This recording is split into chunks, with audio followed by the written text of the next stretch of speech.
Bienvenue à tous à mon séminaire, à ma présentation. Donc, on démarre tout de suite et avec une brève présentation de moi et de mon laboratoire. Donc, je suis professeur titulaire au département de génie électrique et de génie informatique de l'Université Laval. Et je suis directeur aussi du laboratoire de recherche sur les microsystèmes biomédicaux intelligents et titulaire d'une chaire de recherche aussi sur ce thème. Donc, voici les 3 sujets, que je vais aborder aujourd'hui, qu'on va aborder. Donc, on va commencer par, regarder les objets connectés, médicaux pour mesurer différents signes vitaux des performances sportives. Ensuite, le deuxième sujet, ça sera les prothèses de main, intelligentes pilotées par l'IA, et les données. Et on va terminer avec un troisième sujet sur, les interfaces cerveau-machine et les bio-implants, assistés par intelligence artificielle, sur puce. Voilà, donc on démarre tout de suite. Donc, ici, on voit plusieurs objets connectés, permettant, de mesurer, différents signaux, physiologiques. Donc aujourd'hui, évidemment, on peut compter sur une foule d'objets connectés, pour monitorer nos signes vitaux, notre état de santé, et nos performances, sportives. C'est vraiment, l'internet des objets, médicaux, en fait, qui se concrétise. Et donc ces objets, ouvrent, vraiment de nouvelles possibilités en santé. C'est une petite révolution. Donc, grâce au monitoring en continu, en fait, ils ont le potentiel, de combler un grand besoin, en fait, pour, les personnes isolées, ou les personnes en situation de handicap, par exemple.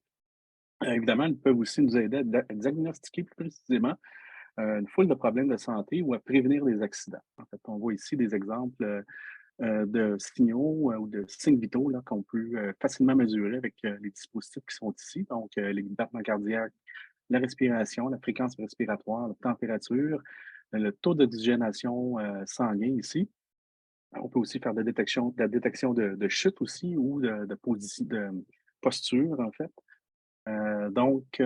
Tous ces dispositifs-là, en fait, sont donc il y en a une panoplie très, très, très variée. Donc évidemment, on a les lunettes, en fait, intelligentes pour faire de la réalité augmentée, nous donner plus d'informations, sur différents contextes. Une bague, en fait, ici, comme la Oura Ring, pour mesurer notre saturation, d'oxygène en tout temps. Et d'autres dispositifs comme, par exemple, pourquoi pas des bas intelligents. Donc oui, pourquoi pas? Donc, ensuite, ben oui, c'est ça ici, c'est pour illustrer un peu disons le domaine, en fait, le boom, dans le domaine là, qui connaît un essor considérable ici, donc avec, le taux de croissance annuel moyen là, qui ne cesse d'augmenter là, dans le domaine, des, objets médicaux connectés. Donc on dispose vraiment d'une panoplie de capteurs pour mesurer là, tout ce qu'on veut comme signaux physiologiques, et signes vitaux. Puis, en mesurant tous ces paramètres, en fait, l'idée, c'est de faire, de la fusion de données pour dériver des métriques de santé, importantes, OK? Donc comme, par exemple, la SpO2, qui est, donc obtenue à partir des signaux, de photoplétismographie, PPG ici. OK? Donc la SpO2, c'est le taux de saturation d'oxygène du sang, donc on l'obtient par oxymétrie avec un photocapteur. Ensuite, on peut dériver, quand on mesure les signes vitaux ou les signaux physiologiques, on peut ensuite dériver la pression artérielle, par exemple. On peut aussi dériver des métriques sportives, éventuellement comme le VO2 max, qui est un indicateur des performances là, sportives intenses. Par contre, en fait, la plupart des dispositifs disponibles, la grosse majorité, en fait, sont encore plus ou moins précis. OK? Donc, la qualité des données recueillies avec ces dispositifs-là est assez variable. Et pour se concentrer, pour aller chercher des signaux un peu plus précis, donc chaque dispositif possède son créneau, en fait, va se spécialiser. Par exemple, l'Apple Watch se sont spécialisés dans la mesure des ECG, ok, des battements cardiaques, et l'actigraphie avec un capteur inertiel. On a le Mayo Armband ici, donc qui lui est spécialisé sur la mesure d'activité musculaire, les EMG, on va y revenir. Et aussi, on a un autre dispositif ici qui comporte comme une montre là, qui mesure la conductance de la peau. Donc, chaque dispositif habituellement possède sa niche et ça impose, on constate des limites évidemment. Donc, c'est impossible pour le moment d'obtenir des portraits de santé complets malgré les données qu'on accumule, qu'on monitore. Donc, impossible d'avoir un portrait encore global, précis. Donc, les données sont de qualité variable, puis surtout, les données restent encapsulées, donc elles ne sont pas libres d'accès, en fait. Ces données-là, là, d'habitude, quand on les acquiert avec ce dispositif-là. Et justement, pour s'attaquer à ces limites, ben, d'anciens gradués de mon groupe ont créé une compagnie, la compagnie Sci-Fi Lab, une spin-off du lab, dans le domaine des capteurs physiologiques portables de précision. Et la mission de l'entreprise, ben, c'est de mesurer plusieurs signaux précis pour dériver des métriques de santé de performance globale, justement, comme la SpO2, la VO2 max, la pression artérielle, entre autres. Un autre objectif de Sci-Fi Lab est de proposer des objets connectés précis, le plus précis possible, mais abordables. La compagnie se concentre sur le lancement de deux premiers produits qui sont déjà en vente, le BioPoint et le BodyBand qu'on voit ici.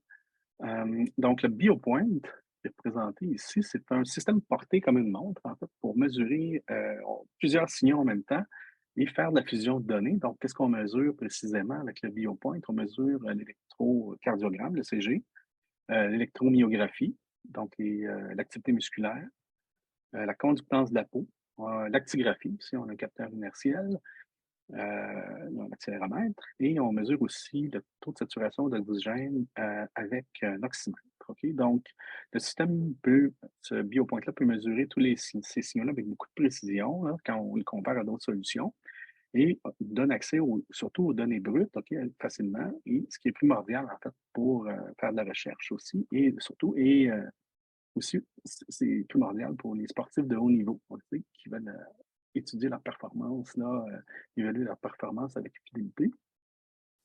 Ensuite, le deuxième produit dont je parlais, c'est le Body Band. En fait, c'est comme une version du BioPoint, mais qui se porte sur le corps pour mesurer justement des ECG sur 8 canaux avec beaucoup plus de précision. Donc, avoir un vrai ECG grade médical, comme on dit.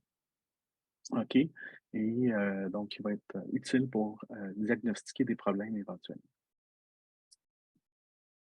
Donc, ici, ce transparent-là montre quelques signaux mesurés avec le BioPoint. Donc, on a l'actigraphie, ici, mesurée avec le capteur inertiel, la conductance de la peau, ici, OK, par bioimpédance. Et on a les EMG, ici, l'électromyographie et l'électrocardiographie, en fait, l'électrocardiogramme mesuré par amplification faible bruit. Et certains signaux, en fait, comme la conductance de la peau, peuvent donner de l'information sur l'état émotionnel de l'utilisateur et même son niveau de stress. OK? D'autres signaux, en fait, comme les électromyogrammes ici, les EMG, donc, sont produits par les contractions musculaires de la personne. Donc, en plus d'avoir une valeur clinique, ces signaux-là sont souvent utilisés dans le contexte d'interface corps-machine, car justement, c'est qu'on peut les contrôler volontairement, là, comparativement aux autres signaux. Justement, donc ici, on a un exemple d'interface corps-machine qu'on a mis au point, donc basé sur l'électromyographie. Donc, le MyoArmband, en fait, était très populaire, là, jusqu'à toujours populaire dans les laboratoires de recherche, en particulier. Donc, donc, nous avons utilisé là, ce capteur-là, ce MyoArmband-là, avec un réseau de neurones à convolution pour analyser les signaux musculaires de l'avant-bras, OK, captés avec ce MyoArmband. Et donc, en analysant les signaux en temps réel avec le réseau de neurones à convolution, on pouvait détecter plus de 6 gestes distincts en temps réel. Et donc, on utilisait ces détections-là, ces gestes-là, pour contrôler un robot de la compagnie Kinova ici, sans passer par le joystick. OK? Donc, ça avait l'avantage là, important de ça permettait d'éviter les nombreux changements de mode qu'on doit faire habituellement avec le joystick, OK? Donc, ils sont assez lourds à faire souvent. Puis, ici, le but, c'était d'obtenir un contrôle plus fluide et plus intuitif avec le robot. Donc, ici, on illustre la puissance, en fait, du transfer learning, apprentissage par transfert, dans cette application-là. On contrôle le robot par AMG, OK, par deep learning. Donc, afin d'accélérer, en fait, l'entraînement du CNN, là, qui requiert quand même assez de temps et de données. Donc, pour chaque personne individuelle, ce qu'on faisait, c'est en fait, ce qu'on fait, c'est qu'on utilise un réseau pré-entraîné. OK? Donc, une fois un réseau de base pré-entraîné, il suffit de finaliser l'entraînement avec les vraies données de l'utilisateur. OK? Et là, les performances, quand on fait ça, global du réseau entraîné avec les données de l'utilisateur, le réseau de base vont tout à coup converger vers les performances optimales euh, du réseau là, entraîné avec toutes les données là, dont on pourrait disposer. Donc, c'est une façon vraiment de réduire le temps d'entraînement, puis réduire le nombre de données d'utilisateurs éventuellement dont on a besoin pour atteindre de bonnes performances dans cette application-là. Ensuite, ben, on peut remplacer le million armband par un réseau de capteurs, comme on a fait, pour capter les mouvements de l'utilisateur et les données, donc les données, les mouvements captés par EMG et données inertielles. Donc, les données sont transmises par Bluetooth et analysées dans un gateway en temps réel. Et les mouvements détectés permettent d'actionner le robot en temps réel. On peut disposer les capteurs à différents endroits. Et on avait ici un headset en fait, dans lequel on a placé un capteur inertiel avec un émetteur Bluetooth. Et donc, l'headset lui permet de détecter les angles de la tête, pitch, roll, yaw, OK, dans le capteur inertiel pour contrôler le robot directement seulement qu'avec les mouvements de la tête. Le même réseau de capteurs ici peut être utilisé pour analyser les mouvements et la posture d'un utilisateur dans un contexte plus large. Donc, ici, on disposait de 3 capteurs sur la personne, puis un SVM, en fait, permet de détecter jusqu'à 12 mouvements et postures, là, donc assez rapidement. Par exemple, ici, on voit les performances du réseau de capteurs ici qui sont résumées. Donc, à droite, les résultats de classification du réseau en temps réel sont montrés pendant qu'un utilisateur effectue des mouvements, des postures différentes. Et là, le SVM, lui, tourne sur une Raspberry Pi et puis il permet de détecter jusqu'à 12 mouvements et positions, dont la marche, position assise, avec des prédictions qui sont faites à toutes les 450 millisecondes. Donc, ça nous amène déjà à notre deuxième sujet, les prothèses de main intelligentes pilotées par l'IA et les données. Donc, on y va tout de suite. Et donc, dans ce domaine-là, en fait, le domaine des prothèses de main myoélectriques, c'est un domaine où il y a en fait un besoin criant, là, justement, pour des interfaces de contrôle plus intuitives, plus intelligentes, plus faciles à accepter aussi par les utilisateurs. Les prothèses de main actuelles sont très, très, très performantes. Elles sont attrayantes, elles permettent d'effectuer des dizaines de prises. Et elles sont activées par des signaux électromyographiques de l'utilisateur. Ils deviennent comme un nouveau membre, en fait, là, de l'utilisateur. Par contre, leurs interfaces de contrôle là, sont souvent trop limitées pour exploiter le plein potentiel de ces mains électromécaniques-là. Et parce que les interfaces utilisent typiquement seulement 2 électrodes, OK? Ce qui représente souvent une limitation importante là, pour le bon contrôle de la prothèse. Les types de contractions différentes qu'on peut détecter sont limités. Donc, les muscles résiduels de la personne amputée, contrôler sa prothèse, ne sont pas exploités souvent à leur plein potentiel. On utilise typiquement 2 types de contractions, donc lever la main ou baisser la main, OK, qu'on peut détecter facilement, qui sont localisés à différents endroits là, au niveau des muscles de l'avant-bras, facilement détectables par l'électromyographie. Ou on utilise aussi des séquences de contractions, comme pour envoyer un code un petit peu à la main mécanique pour qu'elle active une prise en particulier. Ben, au niveau du contrôle, si on obtient une déconnexion un petit peu entre les contractions à faire pour contrôler la main et le geste ou la prise à effectuer. Puis donc, c'est ce qui est vraiment pas intuitif, en fait. Donc, il y a un bon temps d'apprentissage souvent pour être capable de bien utiliser la prothèse. Donc, nous, on a créé un groupe de recherche multidisciplinaire afin de justement réfléchir sur la conception d'une prothèse de main intelligente intégrant l'apprentissage automatique qui serait plus intuitive et mieux adaptée à l'utilisateur. L'objectif de ce projet-là, c'est de construire un prototype qui augmentera la facilité d'utilisation de la prothèse de main et qui raccourcira la phase d'apprentissage de son système d'IA. Le projet implique Biosys, une entreprise en démarrage de Québec, le CIUS Capital National et 2 universités canadiennes, l'Université Laval, l'Université de Nouveau-Brunswick et l'Université d'Oslo en Norvège. Donc, ce projet-là a permis de développer notre propre capteur myoélectrique pour capter les signaux musculaires de l'avant-bras et reconnaître les mouvements de la main en temps réel grâce à l'apprentissage automatique. Donc, on voit ici un petit peu un schéma qui montre un peu notre capteur qu'on a développé. Donc, on place le capteur sur l'avant-bras pour capter des patterns d'activité musculaire en surface. OK? Et là, on va les analyser en temps réel et les reconnaître avec l'IA. Le but, ben, c'est de lever le bottleneck causé par l'interface de contrôle habituellement avec les prothèses de main et les rendre plus rapides, plus fluides, plus intuitifs. On a plusieurs étudiants de tous les cycles en ce moment qui travaillent sur cette thématique à l'Université Laval, à l'Université du Nouveau-Brunswick et à l'Université d'Oslo. Notre approche utilise la HDEMG. Donc, la HDEMG, ça permet de faire de l'enregistrement électromyographique EMG à haute résolution. Donc, c'est-à-dire qu'on capte les EMG à l'aide d'une matrice de plusieurs électrodes qui est répartie uniformément autour de l'avant-bras. La matrice permet de bien capter les subtilités des différents patterns EMG correspondant au mouvement, ce qui facilite en fait la discrimination entre les mouvements.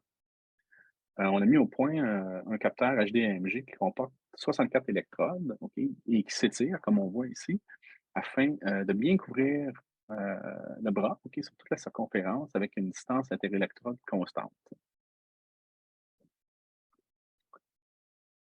Donc, on a constaté que l'utilisation d'une approche 2D à CNN était super bien adaptée là, à cette application-là parce qu'elle elle permet de traiter les patterns AMG comme des images. Donc, le CNN, le réseau à convolution, lui, peut justement, une de ses particularités, c'est qu'il peut bien peut capturer facilement les caractéristiques spatiales et temporelles d'une image, OK, et donc des contractions musculaires. Et il robuste aussi la variabilité de la position du capteur. Ça, c'est important parce qu'avec le capteur, on remet le capteur et jamais exactement dans la même position. Donc, le réseau est robuste à ça. Cette diapositive-là, ici, en fait, résume les performances globales obtenues jusqu'à présent avec notre capteur. On le voit ici. Donc, le capteur, on l'appelle le Imager. Donc, c'est un jeu de mots avec MG et image. Et le CNN, en fait, fonctionne sur un ordinateur portable en temps réel en ce moment. Donc, on le voit à l'œuvre, quand même assez rapide. Et le système, donc, le réseau est capable de détecter 6 gestes avec une précision supérieure à 99 OK? Et il met moins de 250 millisecondes à déterminer le bon geste. Donc, dans ce projet, on rencontre évidemment plusieurs défis au niveau de la mise en place de l'IA et du CNN. Tout d'abord, en fait, l'application, un des enjeux, des défis, c'est que l'application comporte peu de données d'entraînement. OK? Donc, c'est difficile de générer des données sans surcharger l'utilisateur. OK? Puis c'est lourd aussi pour l'utilisateur de générer plein de données pour entraîner la prothèse, obtenir des taux de succès très, très forts. Donc, il faut fonctionner avec peu de données. Ensuite, aussi, il faut fonctionner en temps réel. Il faut que le système fonctionne en temps réel sans latence. Évidemment, c'est très important pour donner la sensation à l'utilisateur que la prothèse, en fait, est vraiment bien contrôlée par lui, fait partie de son membre, en fait. Donc, il faut que la réponse soit instantanée. Donc, cependant, ben là, c'est qu'en temps réel, en même temps, on a des transitions entre les mouvements, puis ça représente des zones grises dans l'entraînement. C'est des choses qui sont difficiles à traiter par le système d'IA. Donc, on doit aussi composer avec des facteurs confondants pour le réseau ACNM. Donc, les facteurs confondants, ben, en fait, c'est que c'est quoi? C'est que les signaux sont brutés, premièrement. OK? Et aussi, les patterns AMG, les patterns AMG diffèrent parce que les mouvements ne sont jamais faits exactement de la même façon, OK? Quand on les fait, évidemment. Donc, ça cause des défis là, au niveau de l'entraînement. Donc, pour résumer, il y a beaucoup de variabilité, en fait, dans les signaux. Il faut composer avec ça. Aussi, ben, il faut déployer le système sur une plateforme embarquée éventuellement. Donc, compte tenu du format de la prothèse, la rapidité requise, puis une foule d'autres paramètres, ben, ça pose aussi de grands défis là, pour la suite. Donc, actuellement, on explore des approches d'apprentissage profond par transfert, ok, le transfer learning et l'apprentissage en quelques étapes, donc le few shot learning. afin, d'accélérer l'entraînement là, de la prothèse, puis, donc libérer l'usager là, justement là, pour ça. Donc nos objectifs, en fait, c'est de réduire le temps de calibration à moins de 5 minutes, OK? Et ensuite aussi, on veut minimiser le besoin en données, donc ce qui contribuerait là, justement à simplifier la calibration encore plus, et donc ça augmenterait ça, surtout ça va contribuer évidemment à augmenter, le taux d'utilisation puis l'acceptation, de l'utilisateur. En général, donc on préconise des scénarios, là, on explore des scénarios où on peut entraîner le modèle à reconnaître, des différences, entre les gestes, plutôt que d'apprendre, au modèle à reconnaître très, très, très fidèlement un geste en particulier, OK? Parce que ces approches-là, par différence, en fait, vont les approches alternatives vont fonctionner typiquement avec, beaucoup moins de données.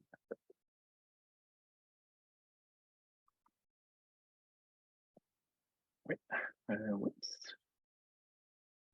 OK.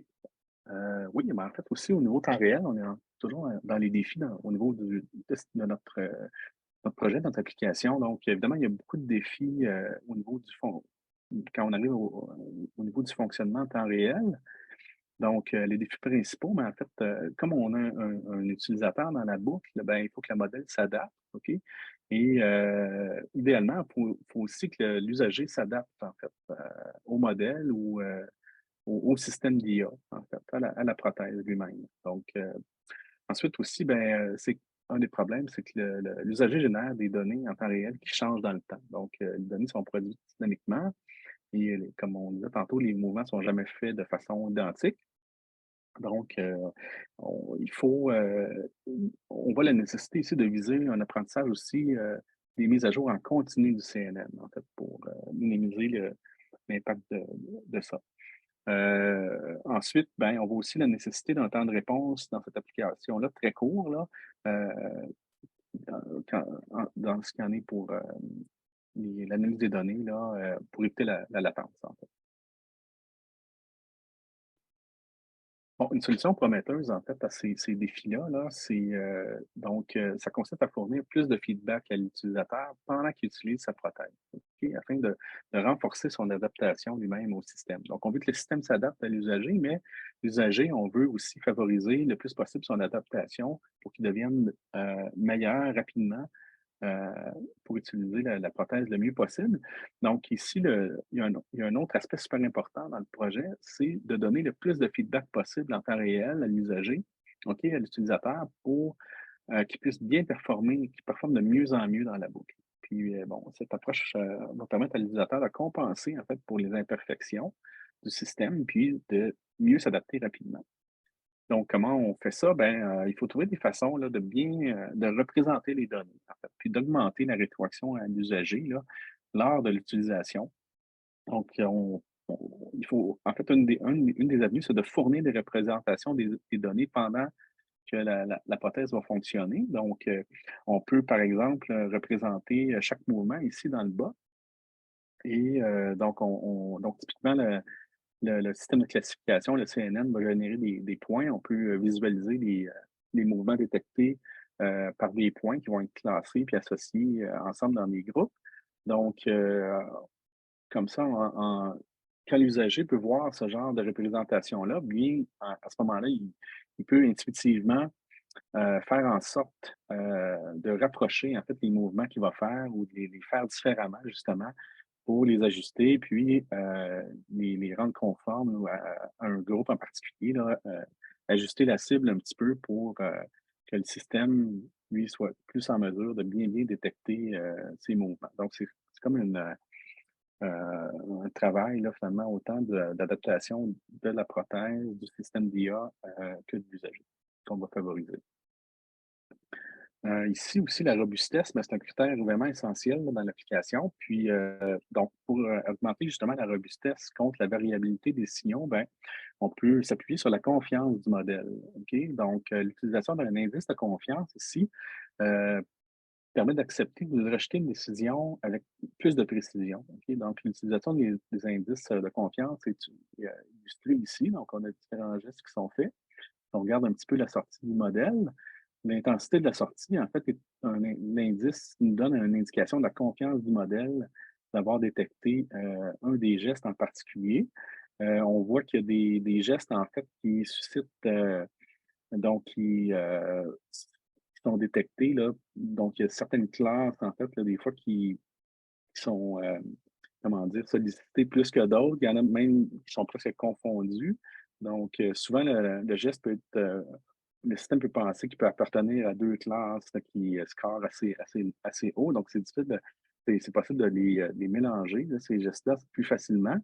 Donc, on regarde la sortie du modèle en temps réel et on évalue son niveau de confiance à choisir une classe, plutôt qu'une autre. Puis si l'indice est assez élevé, bien, on va associer, la contraction à une classe, un mouvement particulier. Sinon, on va attendre en fait que le modèle, soit plus confiant. Puis c'est là que finalement le feedback à l'usager va entrer en ligne de compte. L'usager, lui, va pouvoir tuner un petit peu son mouvement pour augmenter l'indice de confiance puis tomber dans la bonne classe détecter le bon mouvement. Donc visualiser en temps réel ici, c'est justement l'indice de confiance va permettre à l'usager d'ajuster ses contractions là, en temps réel pour obtenir le meilleur résultat possible.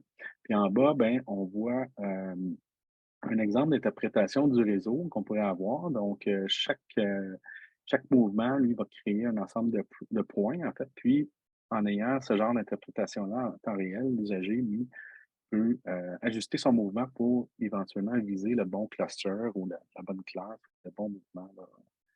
Aider comme ça l'IA là, à bien détecter ce qu'il est en train de faire.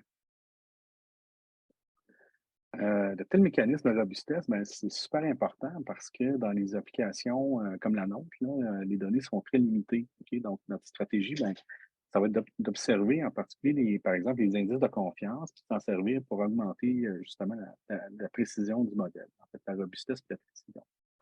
Ben, ici, par exemple, en noir, on voit la confiance du modèle. Donc, on voit que l'indicateur de confiance est moins élevé, en fait, pendant les transitions. OK? Puis ça, c'est tout à fait normal parce que les transitions, justement, ne sont pas traitées durant l'entraînement. Et donc, ici, c'est normal que le modèle ne sache pas trop c'est quoi. Quand le mouvement est effectué, là, l'indice de confiance va augmenter beaucoup. Et donc, en appliquant un seuil sur l'indice de confiance, sur l'indicateur, on peut accepter ou rejeter la décision, OK? Puis on va éliminer les décisions qui sont peu confiantes, OK? Afin d'éviter les faux mouvements le plus possible. Donc, l'utilisation d'un indicateur comme ça, c'est essentiel parce qu'il n'y aura jamais assez de données de toute façon dans cette application-là. On peut difficilement en générer plus, OK? Au contraire, on veut plutôt réduire la quantité de données à l'entraînement pour éviter d'embêter l'usager avec ça. Donc ici, en fait, on voit là, ça illustre un peu la robustesse en fait du capteur de notre imager ou facteur confondant. Il y a 2 facteurs confondants principaux que le système, traite vraiment bien. C'est, donc le capteur peut se déplacer, OK? Donc ça, si le capteur se déplace, on n'a plus la même configuration d'électrode, donc le capteur est capable d'être robuste à ça. Puis aussi, les mouvements qui sont effectués différemment à chaque fois, qui ajoutent la variabilité, ben, on a une solution aussi à ça, avec les majors qui est très robuste. Donc, comme le capteur fait le tour du bras, ben, on peut faire de l'augmentation de données par permutation autour de la circonférence. OK? Donc, ça permet ça, cette stratégie-là, de créer artificiellement plus de données, OK? Sans en demander plus à l'usager. OK? Donc, ça va rendre le système beaucoup plus robuste à la rotation.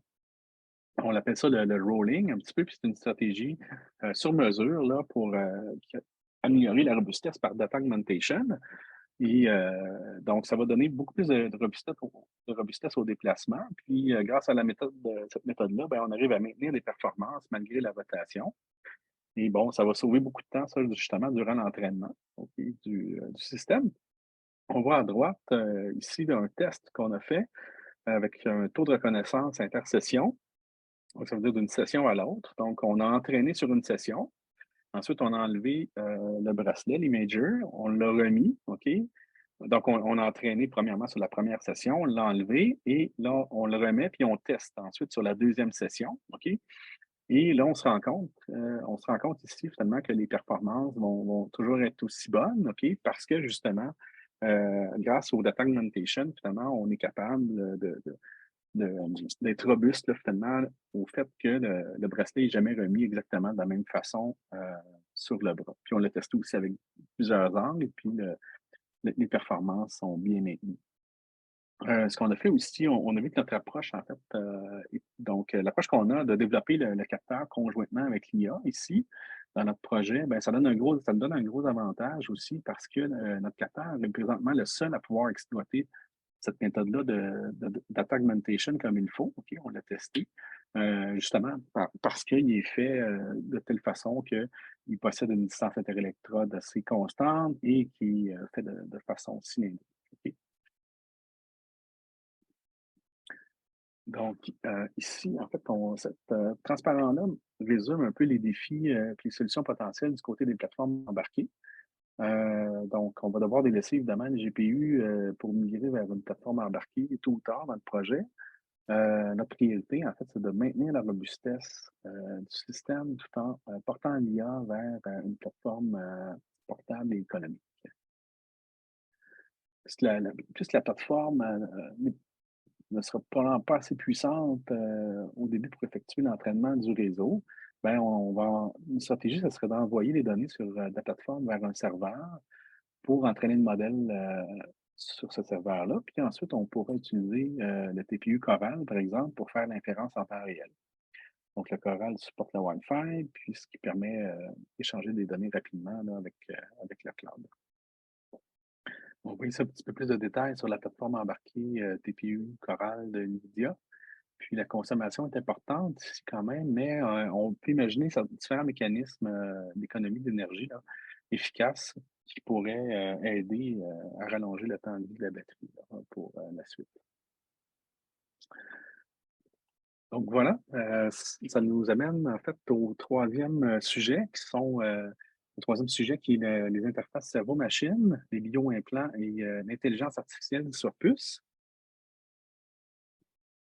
Donc, dans le contexte, des interfaces cerveau-machine, les BCI, les Brain Computer Interface, on veut mesurer les intentions d'une personne, directement à la source. Donc, c'est beaucoup plus invasif qu'un capteur de surface, par exemple, ou un capteur, un oxymètre, mais ça permet de se rapprocher de la source de signal afin d'obtenir plus d'informations. C'est ça l'idée avec le BCI. Et donc, on peut exploiter plusieurs sortes de signaux électrophysiologiques produits par le cerveau. Donc, ces signaux-là représentent en fait plusieurs modalités de signal, OK, ou plusieurs façons de regarder l'activité cérébrale.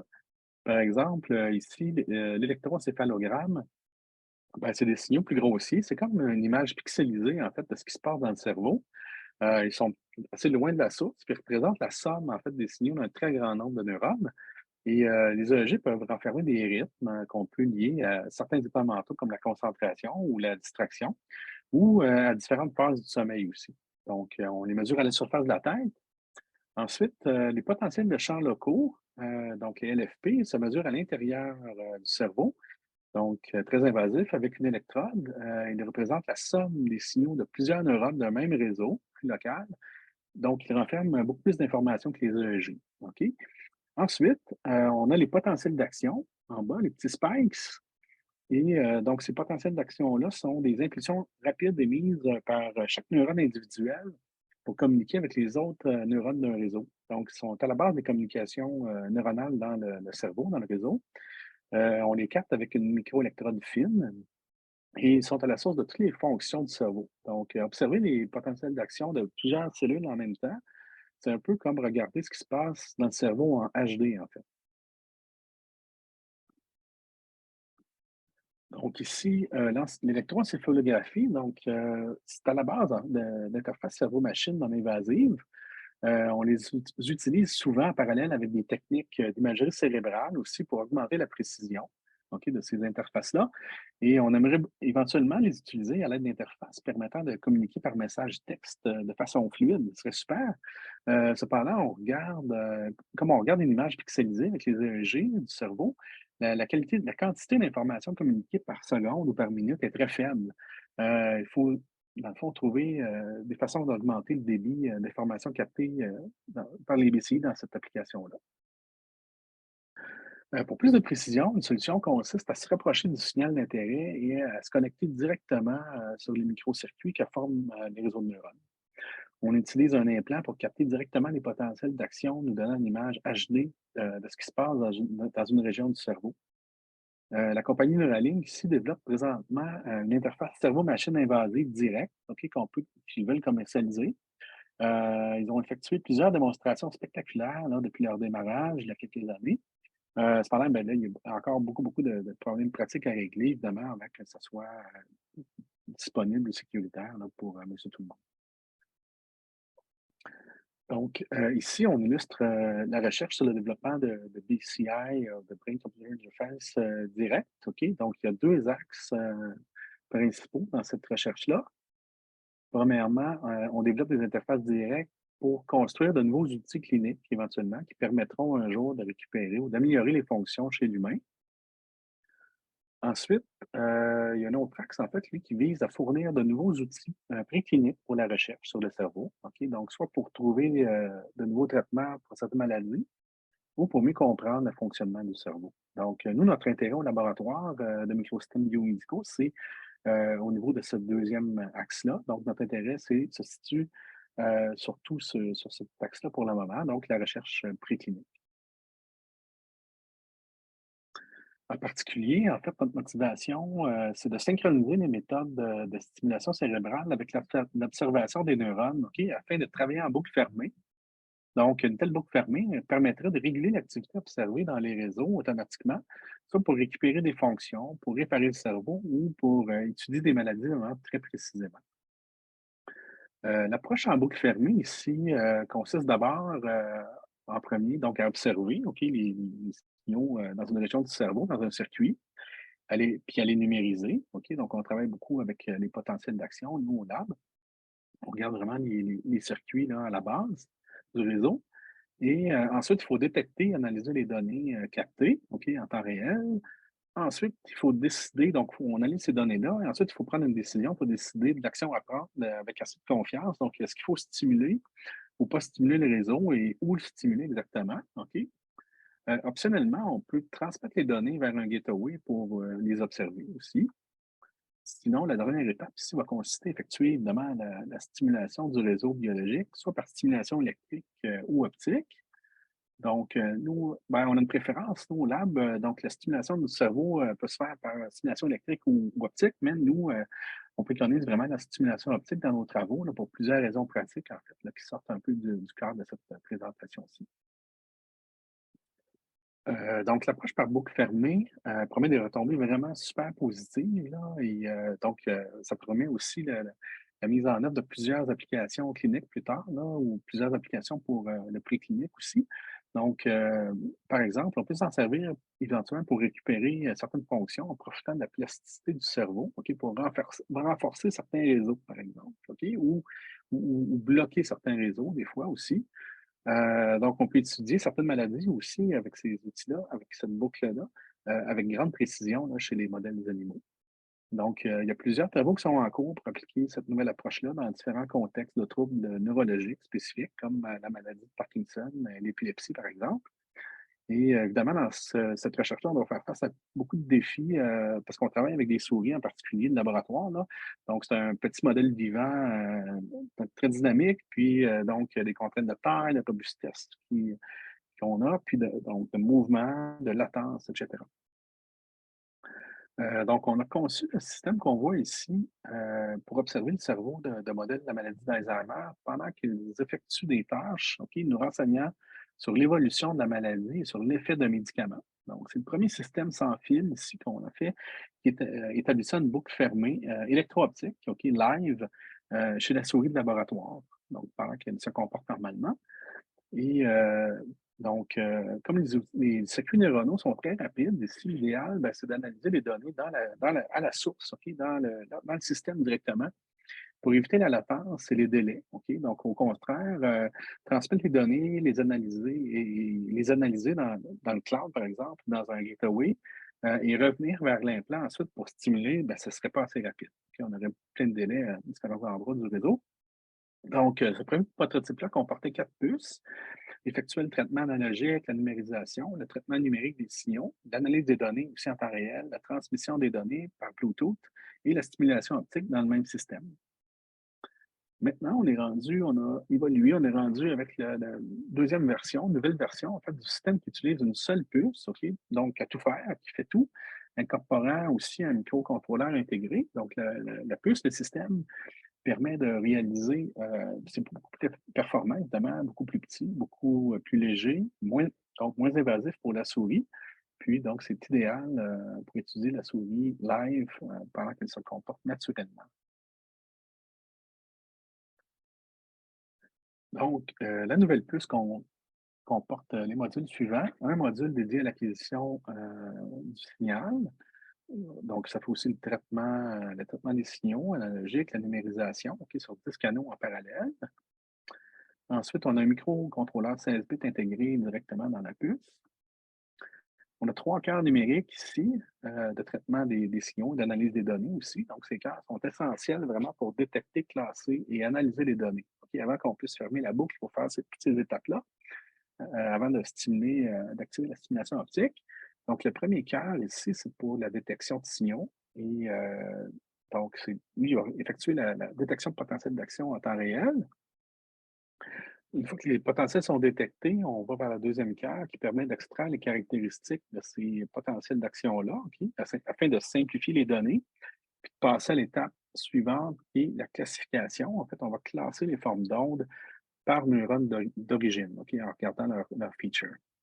Donc, enfin, le dernier module, lui, permet d'analyser les trains d'impulsion, les trains de potentiel d'action, afin d'extraire l'information cachée dans les communications entre neurones. Donc, tous ces modules, évidemment, permettent d'observer l'activité cérébrale et de fermer la boucle pour activer intelligemment la stimulation après ça. Donc, un petit peu plus d'informations ici sur ce que font en fait les cœurs, les 3 cœurs d'analyse. Donc, la détection ici, ça illustre la détection des potentiels d'action qu'on fait parce que c'est une étape vraiment importante, là, puis ça prend un algorithme simplifié pour effectuer cette tâche-là dans une puce ou dans un système embarqué, OK, dans lequel les ressources sont limitées. Et il y a vraiment beaucoup de techniques qui existent pour faire de la détection. La détection, par exemple, à seuil fixe, mais c'est un petit peu trop imprécis ici pour notre application. On a de la détection par filtre adapté, mais ça demande très efficace, mais ça demande beaucoup trop de ressources pour ce qu'on a ici. Ensuite, nous, ce qu'on utilise, c'est on utilise plutôt un simple opérateur d'énergie non linéaire qui va mettre l'emphase, qui va mettre nos signaux en évidence, OK? Et ensuite, on a un algorithme adaptatif qui permet de recalculer le seuil de détection optimale en temps réel. Donc, ça montre un petit peu plus de détails sur ce détecteur-là ici. Donc, on applique d'abord l'opérateur d'énergie à l'aide du circuit dédié, OK? Donc, ça va permettre de mettre le signal en évidence.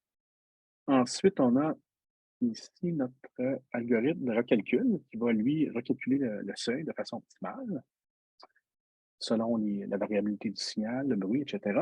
Et enfin, on va aligner nos spikes ici dans des fenêtres de détection temporelle pour passer à l'étape suivante qui est l'extraction de features. L'extraction de features se fait avec la transformer en ondelette discrète qu'on a implantée dans un circuit numérique. OK? Et c'est en fait une banque de filtres numériques à niveau multiple, la DWT. On utilise une ondelette Simnet niveau 2, Simnet 2 à 4 niveaux, en fait. Et dans l'algorithme, la sortie de chaque niveau devient l'entrée du niveau suivant. Puis, à chaque niveau, on divise le nombre d'échantillons par 2. OK? Donc, ça fait que finalement, on réduit le nombre de données en même temps qu'on a traité. Et les coefficients se répartissent selon leur bande de fréquence et leur importance en même temps dans le signal. Donc, ça met en évidence les features de notre signal. OK? Donc, avec la DWT, on peut ressortir justement les coefficients importants ici du signal. Donc, à chaque niveau à chaque niveau correspond la sortie d'une série de filtres passe haut ou passe bas. Chaque niveau fait ressortir le coefficient important pour les bandes de fréquence qui correspondent. Et le nombre d'échantillons représentant le signal, ben, lui, diminue à chaque niveau. OK? Et au dernier niveau, ben, les caractéristiques principales se concentrent seulement dans quelques coefficients, ici au niveau 4. Et en somme, en fait, la DWT permet de mettre les coefficients les plus importants en évidence. Donc, ensuite, il suffit de sélectionner les coefficients les plus importants, OK, dans notre signal, et retrancher les moins importants. Puis ça permet de réduire la quantité de données à traiter sans perte de qualité significative. Donc, à cette étape, ben, on a nos coefficients issus de la DWT. Il suffit d'appliquer un seuil pour retrancher les coefficients qui ne sont pas assez importants ici. et on conserve ceux qui contribuent le plus à la forme du signal. OK? Pour faire ça, c'est assez complexe. On utilise un arbre de tri directement implanté dans le hardware et pour classer les coefficients. Puis on a un algorithme aussi de normalisation là, et de requantification des signaux qui va se mettre en branle. Puis tout ça, ça a l'effet évidemment, de compresser ou de réduire aussi la quantité de données qu'on a traitées. Donc, ici, cette slide-là illustre l'implémentation matérielle qu'on a de la DWT donc, qui permet d'extraire les caractéristiques des potentiels d'action, puis avec l'arbre de tri aussi en bas. Donc, on arrive à le troisième core, la classification. Donc, on a deux étapes importantes à faire, la réduction de la dimensionnalité des potentiels d'action et le regroupement des éléments semblables. Donc, comme avec le PCA, par exemple, ben, notre algorithme en fait, permet de réduire la dimensionnalité, mais il le fait de façon beaucoup moins coûteuse. OK? On est dans un petit circuit intégré. Donc, on représente les spikes, nous, par des vecteurs correspondants, puis on regroupe ces vecteurs-là quand ils vont pointer dans la même direction. OK? Donc, pour ce faire, on utilise des coefficients de la DWT du troisième niveau. OK? Et ça constitue des vecteurs, en fait. OK? Donc, des vecteurs à 6 coefficients. Et c'est des vecteurs en 6 dimensions et ça correspond à 6 échantillons par spike. OK? Au lieu d'en avoir 48, là, comme on avait au départ, on a réduit à 6 échantillons. Et donc, il suffit de regrouper les spikes semblables, en fait, les spikes qui vont pointer, les vecteurs qui vont pointer dans la même direction pour former des groupes. Et par exemple, au contraire de l'algorithme K-means, on n'a pas besoin de connaître le nombre de groupes d'avance. En fait, notre algorithme, lui, va créer des groupes au fur et à mesure qu'il va rencontrer les potentiels d'action. Par exemple, ici, avec notre méthode, donc les regroupements sont mis à jour au fur et à mesure en fonction des nouveaux signaux captés, ce que K-means ne fait pas. Par exemple, ici, on a deux ensembles qui ont déjà été créés. On a des vecteurs moyens, VM, et chacun est représenté, là, c'est ça, chaque groupe est représenté par ces vecteurs-là, moyens. Tout à coup arrive un nouveau spike. Là, on va regarder le spike, on va essayer de lui associer un ensemble de vecteurs. On va l'associer au vecteur le plus proche, en fait. Puis on va faire ça en regardant la distance de Manhattan, OK, pour évaluer sa ressemblance. On va l'associer à un groupe de cette façon-là, s'il ressemble à ça, ce groupe-là. Quand ça c'est fait, ben, on va remettre à jour le vecteur moyen en fonction des caractéristiques du vecteur qu'on vient de classer. On fait la même chose ici avec un nouveau potentiel d'action qui vient d'arriver. On l'associe à son groupe le plus ressemblant et on recalcule le vecteur de cette façon-là. Or, à un moment donné, il va arriver un potentiel d'action qui va être très différent des groupes existants. Donc, qu'est-ce qui va arriver? On va l'évaluer, on va juger qu'il est trop différent et on va tout simplement créer un nouveau groupe, en fait. OK?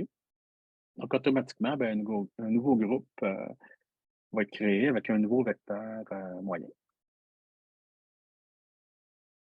Donc, pour tester ça, on a testé ça dans le laboratoire et au début, avant de faire des tests in vivo avec notre système, de l'utiliser dans des contextes réels. Donc, on a branché, on a testé la puce dans le labo, on a joué des formes d'ondes préenregistrées à l'entrée du système électronique, puis on a vérifié qu'il était en mesure de classer correctement les potentiels d'action. On le voit ici live, un petit peu dans notre interface, là, ce qui se passe.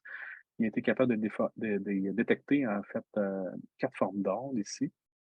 OK, on associe des couleurs différentes. Ce qu'on voit ici, c'est les potentiels d'action qui arrivent dans le buffer, là, qu'on peut visualiser en même temps. Et ici, on a les potentiels d'action qui sont classés. Donc, en résumé, tout le pipeline permet de capter les spikes, déterminer leur temps d'arrivée, trouver les neurones d'origine, OK? Et ensuite, après ça, on a tous les ingrédients là, qui sont réunis pour fermer la boucle de rétroaction avec la stimulation optique. Donc, ici, on illustre le programme du microcontrôleur sur puce qui est codé en C, qui permet d'analyser les timings cachés dans les données, puis de décider des moments, en fait, où il faut stimuler les circuits neuronaux avec nos DEL là, qui sont dans le système. Une approche simple pour fermer la boucle consiste à compter le nombre de potentiels d'action mis par un ou plusieurs neurones d'un réseau pendant un intervalle de temps prédéterminé. Et si le nombre de potentiels d'action, par exemple, est supérieur à un seuil, ben, le système émet tout de suite une stimulation afin de réguler l'activité des circuits, c'est-à-dire qu'on va renforcer ou bloquer un circuit au besoin à l'aide, de la stimulation, optique. Par exemple, si on a utilisé, l'implant, en fait, avec, des animaux, des modèles, animaux de l'épilepsie pour détecter et stopper, les crises à la source à l'aide de stimulation optique en boucle fermée, OK? Donc c'était guidé par les observations en temps réel et les résultats ici sont très prometteurs. On voit que quand il y a des bouffées d'activité ici, il y a la stimulation se met en branle, OK? Et on bloque tout de suite, les crises là où, l'activité est trop importante là qui, heu, qui était générée ici dans le circuit. Donc, ici, bien évidemment, il y a plusieurs défis qui nous attendent pour la suite. Par exemple, si on veut faire des mesures, longitudinales, assez longtemps dans le temps, il va falloir trouver un moyen de recharger notre système en continu, peut-être avec des méthodes de recharge à distance. Ensuite, ben, il faut plus d'intelligence sur puce, OK? Et parce que ça nous prend des critères plus complexes aussi pour mieux guider les boucles de rétroaction dans l'avenir. Ensuite, il y a les futures applications chez l'humain, évidemment, là, qui, posent encore des défis, pratiques, là, vraiment très importants et donc il faut s'attaquer à tout ça. Faut faire attention aussi de pas tomber dans la matrice, ça, c'est une autre histoire. Donc ensuite, donc on arrive à la conclusion, en fait, donc c'est maintenant le temps de conclure cette présentation. Puis, donc en résumé, ben, j'ai couvert les 3 sujets, 3 sujets suivants. Donc, j'espère que vous avez apprécié, ce webinaire, puis que vous avez trouvé, les travaux que j'ai présentés, intéressants. Et je tiens à remercier chaleureusement nos commanditaires, nos collaborateurs et toute mon équipe. Et je remercie tout l'auditoire aussi, d'avoir assisté à ma présentation. Merci beaucoup pour, votre attention.